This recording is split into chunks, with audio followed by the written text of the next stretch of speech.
How's it going, Yankee fans? Welcome back to Fireside Yankees with your boys Alex and Ryan. So we're talking about three players who not just need, they have to bounce back in 2024 for this Yankee team. Now, I do believe that right now the Yankees have a pretty solid roster on paper. You know, offensively, you got Juan Soto, Aaron Judge. That's pretty much all you freaking need to build an elite offense. But imagine if Giancarlo Stanton bounced back and offered this Yankee team the best version of himself in 2024. I think we'd be pretty damn happy. Not to mention all the other pieces returning and getting a little bit healthier, notably guys like Anthony Rizzo, who, you know, should be ready to go at full strength come spring training. And then on the pitching side, the rotation is certainly a question. We go out and get Marcus Stroman, who's solid, but, you know, he's not Yamamoto. But, you know, you have Carlos Rodon, who's supposed to be that number two. He's the big guy. You know, he's lost a lot of weight. I don't know if you saw that picture of him recently, but he's thinned out. Like, clearly that's a good thing, in my opinion, based on the simple fact that less weight should probably put less pressure on his lower back, which is, you know, obviously he's a chronic back injury at this point. The hamstring injury late in the year, I think that him being a little bit lighter should benefit him if he can keep his muscle mass at a similar similar level. He shouldn't lose any velocity. So I'm pretty optimistic that he's going to bounce back and have a decent season, or at least, you know, much better than what he did last season. And of course, you have another pitcher, Nestor Cortez. We're going to talk about a couple of these guys. Obviously, the requirement for them is to be great. And if they are great, this Yankee team is going to benefit quite significantly. But what are we really expecting from them? Before we dive into it, Ryan, how you do today, my friend? I'm doing great. You know, first and foremost, when looking at the New York Yankees for 2024, and I tweeted this out, I'm like, look, if the Yankees don't have two of their best hitters go out with, like, freakish injuries, like, assuming Aaron Judge doesn't crash into another concrete wall and, Juan Soto or another impact batter on this team, like a Gleyber Torres, doesn't have a concussion because they collided with a 6'3", just absolutely freak athlete, then they should be fine, right? Like, in terms of playoff contention, they should be able to get into the postseason. And I see a lot of people say, yeah, they're playoff contenders, but are they World Series contenders? Well, if you make the postseason in Major League Baseball, you are a World Series contender, right? Like, the Arizona Diamondbacks just, lost to the Texas Rangers in the World Series. Neither team won their division. Neither team, I think, finished either in top two in their league in wins. Or even top three. I think it was the Orioles, the Rays, and the Astros for top three in wins in the AL. And the NL, I think it was the Braves, Dodgers, and maybe the Brewers, or maybe it was like one of those NL East teams. But point is, your postseason, your ability to compete in the postseason,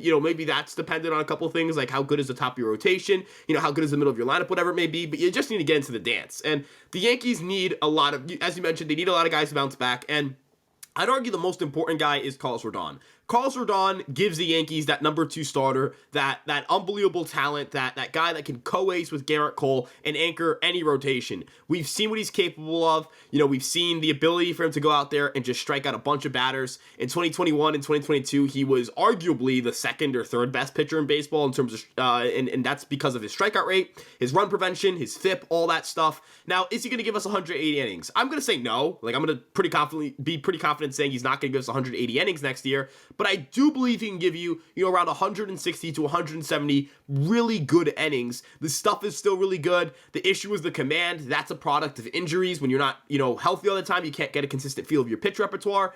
I think the Yankees could potentially, look at him as a guy who could benefit from adding a cutter. I've always viewed Carlos Rodon as an elite pitcher, and I've always viewed him as somebody who, can help this team. But let's be real here, two-pitch pitchers, and this isn't some, anecdote. This isn't, just an old trope from 20 years ago. This is statistically proven. Two-pitch pitchers are not only more prone to blow-ups, they're more prone to getting rocked second and third time through the order. And if we talk about what Carlos Rodon's season was last year, it was very volatile. He would strike out like 10 guys in 5 innings against the Red Sox and then give up like 9 runs in an inning to the fucking Kansas City Royals. Like, no disrespect to the Royals, but they're terrible. It's an AL Central team. They're awful. You know what I mean?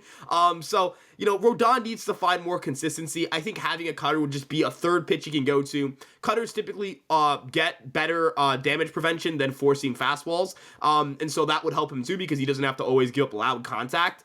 And if you think about it, like what was the pitch that unlocked Nestor's profile? A cutter. If you look at how Garrett Cole kind of rebounded last year, you could attribute it to the increased usage of his cutter. He finally found that pitch and it worked for him. I think the Yankees are going to try to push to give Carlos Rodon a cutter. Another example I want to use is Jameson Taillon. I remember he started throwing a cutter in 2022, and it's like he was elite that year, but he was an above-average run preventer, and he gave the Yankees 32 starts. And he pitched a pretty good game one of the ALCS, so can't be upset with the production you got from him that year. I think adding a cutter to Carlos Rodon's repertoire, it's something that makes sense just given the way he releases the ball. But I'm going to be completely honest with you, Alex. This team goes as far as Carlos Rodon goes. There's a lot of pressure on him, and it's deserved because he's going to be here for 4 years after this one. And if he's bad this year, it'll be the most miserable 4 years of his playoff career, or his major league. Yeah, definitely. Yankee fans will certainly let him hear it, and I know we will be heavily criticizing if he does not bounce back. But I'll tell you what, Carlos Rodon, and I think, there is something to be said about the 2 previous years he had before he signed this extension with the White Sox and, of course, the Giants. Those 2 teams, he was excellent. Sub-3 ERAs, pitched a lot of innings. This is a pitcher who we know can be great. We know he's capable of being fantastic. I think last year, what I'm hoping is that it's an anomaly, right? We're hoping that last year was an anomaly, cutting some weight, gives him a little bit more stamina, helps reduce the injury probability. They're clearly, and for what it's worth, I'm noticing, I don't know if you've noticed this, but they're clearly introducing a new strategy with some of these players. Stanton's the same way. He's cut a ton of weight. I wonder if that's something they rolled across the board to guys that were injury prone last season, to Stanton, Rodon, maybe Nestor Cortez even comes back a little thinner. I haven't seen a picture of him in a minute. But look, the truth is I think that these guys were having a lot of lower body injuries.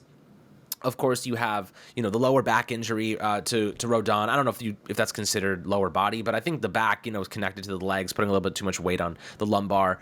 I do think that, when it comes to Stanton, most of his injuries are hamstring, knees, ankle. It's a lot of lower body calf injuries. They, taking some weight off the top of them should actually benefit their lower bodies and help, avoid those significant issues where it's really impacted their performance. But look, Rodon is the linchpin to this rotation, in my opinion. If Rodon fails, this rotation is going to struggle, and the Yankees are going to have to make a really risky gamble on acquiring a pitcher at the deadline in the summer. I think they probably will make an acquisition anyway if they're in a place to compete for a World Series. But if Rodon struggles, they're going to have to make a really annoyingly tough decision where they just overpay for somebody because they have no choice. Because I don't think the Yankees are just going to forfeit the 2024 season just because Rodon's having a bad year. They're going to still try and compete with Soto depending on how good the team is offensively. But you look at what he means to this rotation, the Yankees need that number 2 to be solidified. They need Garrett Cole and Rodon to be stars. We know Cole is. Rodon's a big question mark right now, but I don't think Clark Schmidt's going to be a number 2. I don't think Marcus Stroman's a number 2. I don't think Nestor Cortez is going to be a number 2. Those are all 3 to 5 guys. You know what I mean? So Rodon has to be the number 2. He has to be. And I know that's a lot of pressure for him, but he came to New York for a reason, man. You don't come to the Yankees and expect to get away with not, living up to expectation. You don't come to New York if you don't want the spotlight. You come to New York because you want to freaking play in the brightest lights in the Bronx on the biggest stage in baseball. That's why you come to New York. That's why Stroman took less money to come here.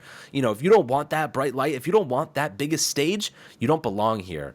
And that's unfortunately the reality for a lot of players that do come here. The Yankees traded for some of those guys that couldn't handle it. Notably Joey Gallo could not handle the spotlight.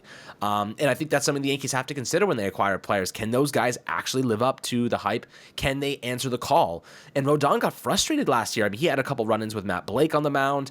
He flipped off Yankee fans. That's not how you react to bad performance. He put himself in the doghouse in this scenario, and the Yankees need him to stay out of that. Winning cures all. And for Rodon, if he puts together a good season, he'll be the most loved player in New York. And that's the reality of being a Yankee player. If you are great, you will be treated as that. You'll be treated like a king. If you are not good, you will be booed into oblivion. That's unfortunately kind of the reality of this market. But moving on to Stanton, in my opinion, is the difference between the Yankees being elite and good. You know what I mean? I think Stanton will start the season as a cleanup hitter. I don't know what you think about that. I think that the Yankees are going to give him that role because, they still think he can be that good. But Stanton losing some weight should improve his bat speed. It should improve his reaction timing. And obviously, I think a little bit that power. I don't think it goes anywhere. I think he still has more power than he needs to get the ball over the fence on a line drive, as we've seen. But Stanton has seen a reduction in bat speed. His whiff rates are up. His contact hasn't been as good. His hard hit percentages are still solid. His slugging percentages are still good, but he's just not making as much great contact.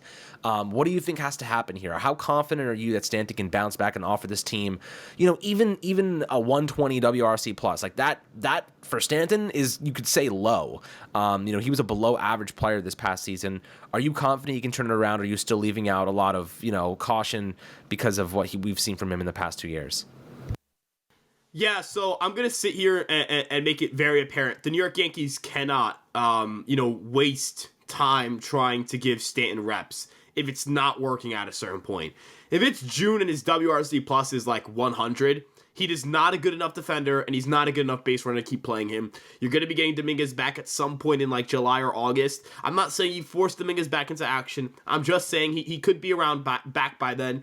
You have Trent Grisham, who's an excellent defensive center fielder and could take the pressure off of Aaron Judge to play center field every day. Obviously, you have Verdugo in left field. He can anchor that down. You can put Judge in right and split him and Soto there in right field. You can let Soto DH more. You can let Judge DH more, whatever it may be. The Yankees have enough talent to stop playing Giancarlo Stanton if he becomes a liability. But with that being said, Giancarlo Stanton does deserve the beginning of the season to get those opportunities to get better. Now, I did say I felt like 2023 should have been viewed as the, okay, Stanton, what's going on? Let's rebound this year kind of year. But I do understand that things probably got away from him, right? Like, this is last year was his first time, and again, not in his major league career, not just in his professional career, but in his entire life, most likely, that he was bad at baseball. Like, I know I've talked about this before, but that is just a mind shift. That is a mind you-know-what, right? Like, this is a guy who is, he's entering his age 34 season, I believe. Like, think about that. For 34 years of your life, you have been, otherworldly at this. You've been, one of, like, in the 99th percentile amongst all people on planet Earth at this one specific skill. And suddenly you take a huge step back. Now, I'm not saying that you should, that we all have to like sit down and cry for Giancarlo Stanton, whatever it may be, but I am saying that there is a mental component to baseball, and how one reacts to struggles can vary, right? Especially when the team isn't doing well. Like, I imagine struggling on a good team is a little less stressful because you have the guys behind you to pick you up, and you kind of have time to experiment, and as long as you guys win the World Series, who cares what your season WRC plus was? But at the same time, like, Stanton, the Yankees were bad and Stanton was struggling, and it felt like as Stanton kept struggling, the team kept getting worse, and Judge wasn't there, and he's supposed to be the guy who carries when Judge is out. It was a myriad of just not good.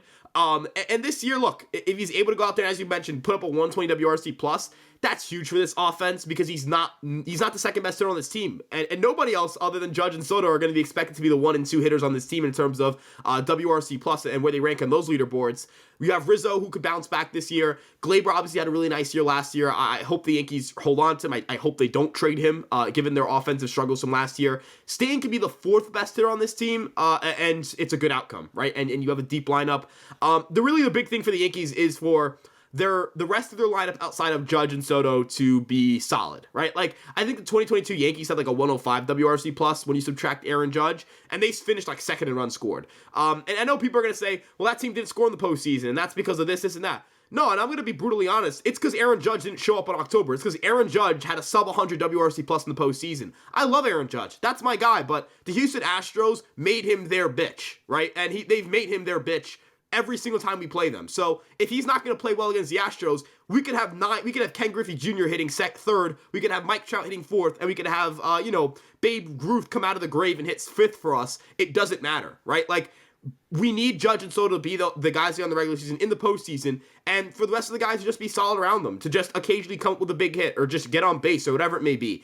You're never going to see a lineup run out 9 MVPs or 9 Hall of Famers. That just doesn't happen, right? I mean, you look at the Texas Rangers, right? It's anchored by, like, once you think about the elite hitters, not elite players, just elite hitters, it's Corey Seager, and then it's like Odell Garcia was around a 130 WRC plus hitter. Marcus Semien was around a 120 WRC plus hitter, right? Like, very quickly you go from, all right, it's not just a group of 150 WRC plus hitters. It's one guy in Corey Seager who's elite, and then a lot of really solid hitting around them. And that's kind of the mentality and the philosophy the Yankees should have. Look at the Diamondbacks. They had the same team WRC plus as the Yankees last year, right? They got hot at the right time. They had a lot of young players step up and get better throughout the year. You just need to have a superstar and anchor that superstar around great talent. And fortunately for the Yankees, Alex, they have 2 of them. A right-handed one and a left-handed one. They don't just have one, they have 2. As Brian Cashman put it, they have 2 8s, 2 80-grade guys. 2 guys that a pitcher looks at on the lineup and goes, ah, shit, man. Like that type of guy. Like, they let out a deep breath and they're like, fuck, like, I really got to face both of these guys.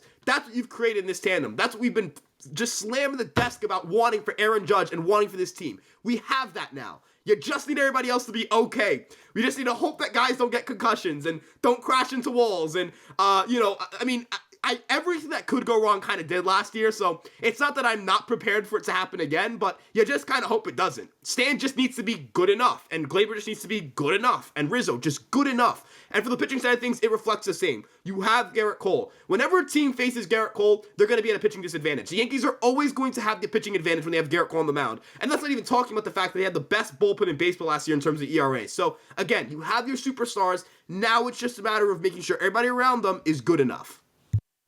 I mean, man, if Stanton carries his weight, I am so freaking excited to watch Judge, Soto, and Stanton hit back to back to back.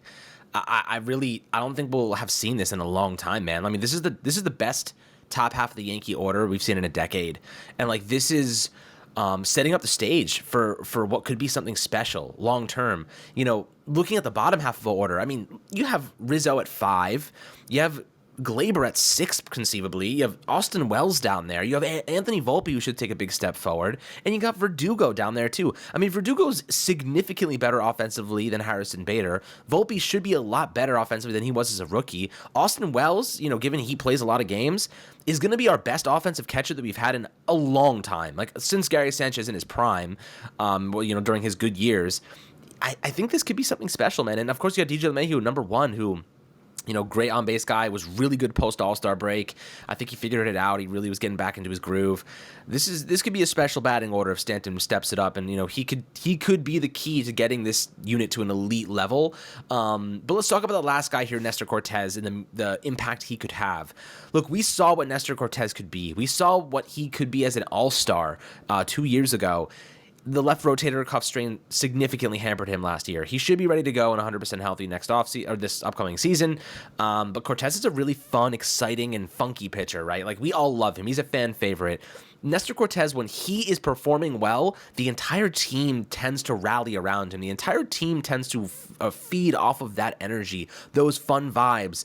The Yankees build days after him with his, the Mario concept. Everything about him is just so fun and brings so much love to the game. I think the team also feels that too. Cortes at the top of his game is a really great player, a guy that's really, really affordable.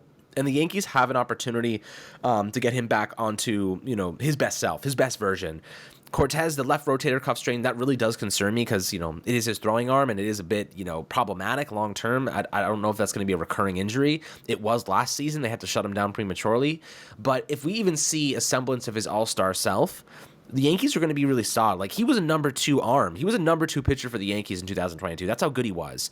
But I'm not altogether confident he's going to run that back. He's only had a campaign like that once in his career. What are you thinking about Cortes? What are you expecting from him? I'm a bit, on the fence. I don't want to say that we're going to see that version of him, but we know it's there. At least we know he can do it. It's just a matter of actually being consistent and staying healthy.